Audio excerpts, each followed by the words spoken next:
How's it going? This is Mathew Sweezey with Salesforce. I'm Principal of Marketing Insights and author of Marketing Automation for Dummies. And for the next couple minutes, we're going to talk about the power of Agile in content marketing. Really how to make content better, faster, and quicker, and with better results. So we must think about this idea of all the different channels we need to market on. Currently, there's over 200 marketing channels. There were only 5 in 1960. Then there's this new idea of content, and everyone needs content. It's not that we can just create one piece of content. We have sales coming to us and asking for content. We've got content for webinars, content for podcasts, content for videos. So how do we create enough content to fill all of these different channels and then have enough and then produce it at a high enough level to get the results that we want? And so we're going to talk about this idea of Agile.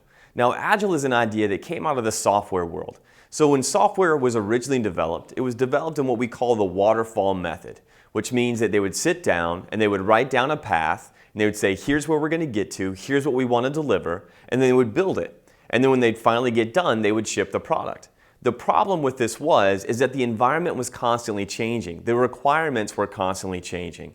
And what this often led to is projects that would go far past their deadline, and once they finally got built and released, they didn't really do what the consumer actually wanted them to do.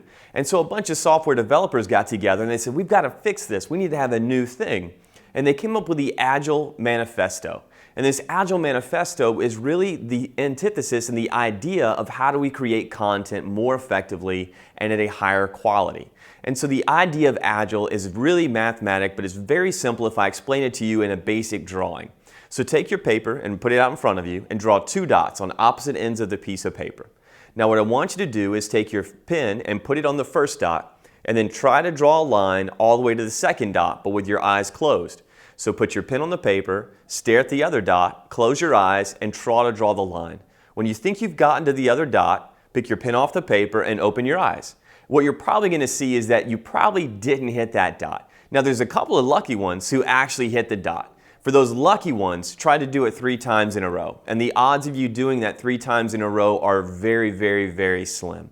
Now let's talk about another way to do this exact same problem. So go back to your 2 dots and take your pen and put it on the first dot.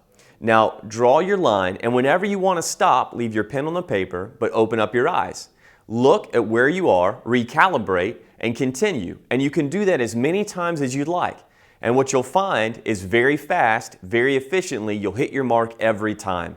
This is the idea of Agile. It is iterative processes with constant review. And by doing small chunks with constant review, we're able to actually hit our results faster and with a higher accuracy.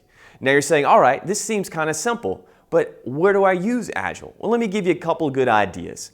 So first off, there's this idea for lead nurturing that a lot of companies use. And this idea of lead nurturing usually starts like this. The company sits down and they say, all right, let's draw out this perfect lead nurturing map. And they start drawing all these different emails and different pieces of content. And it's this long, drawn out process. And then they hand it to the creative team and say, go build this.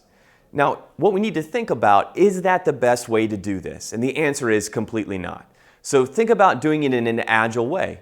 Build your first 3 emails and your first 3 pieces of content. If it's in a lead nurturing program, that means those 3 pieces will be sent out sequentially with a time base in between. So email number 1 will go, and then a time pause, then email number 2, time pause, then email number 3.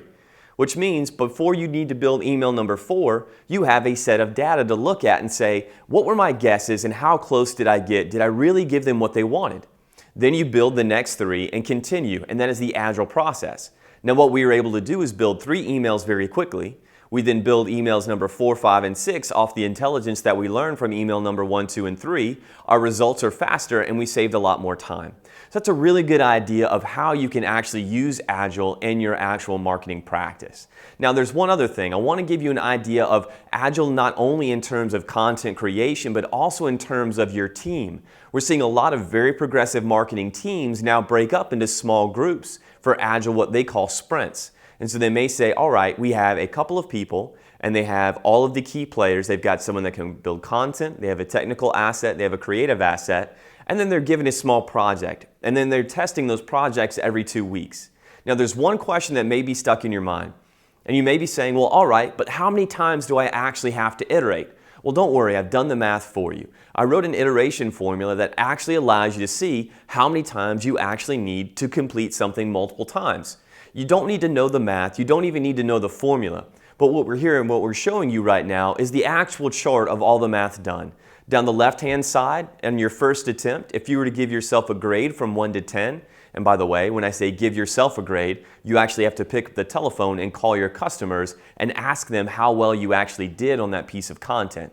Then you will go back and you look at the top line of the chart and you say, how good am I at iterating? How good do I think I can be on the next shot? On a scale from 1 to 100, I'd say probably about 20%. If you're really new, probably about 60 to 70% if you've done this before.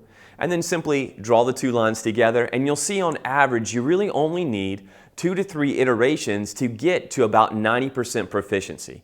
And once you hit about 90% proficiency, you can stop and then move on to the next thing. And now you built a much better piece of content, much faster, much better, and you involve the customer. So it's a win for everybody. So just to kind of review, when you need to build the next program or the next piece of content, think about using an Agile framework, which starts off with first asking questions of what should you build, then allows you to build something very quickly, then you review those results, and then you try again. So I hope that helps you build better content faster and better in the future. Thank you for listening.